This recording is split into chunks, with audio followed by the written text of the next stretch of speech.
Salam, evi birleşler. Men bir gidecek abi bileni vermek için ekrana çıktım. O Yetir 4. Oktyabr'da, yani 4. Ekim diýede Türkçe saat 14'te İstanbul'da e,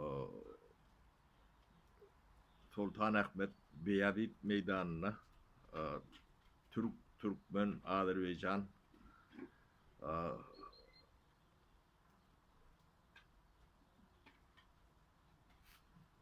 mitini bolýar. Atawatan Kızıl Alma derneğin adından şu mitinge koşulmağa çağırýar illeşleri saat 14'te İstanbul Sultanahmet Beyazıt meydanına bizim Azerbaycan dowrunumuzy gollamak üçin edilýän mitinge gatnaşýar. O tidem şoňa çağırýar. Gatnaşyň, Azerbaycan dowrunumuzy gollalyň. Şular ýalak günne biz birek hökman gollamaly.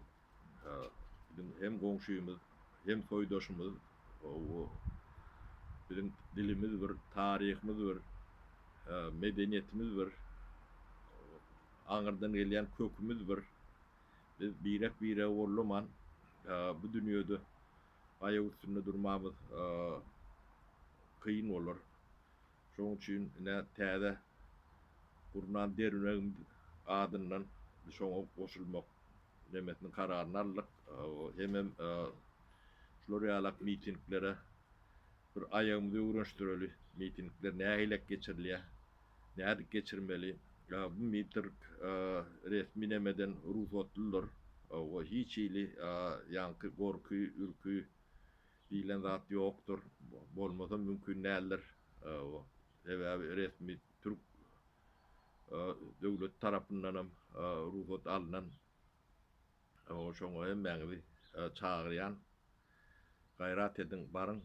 Ertir saat 14'te Beyazıt Meydanı'na İstanbul'da. Sag bolun, saglykda görüşelim.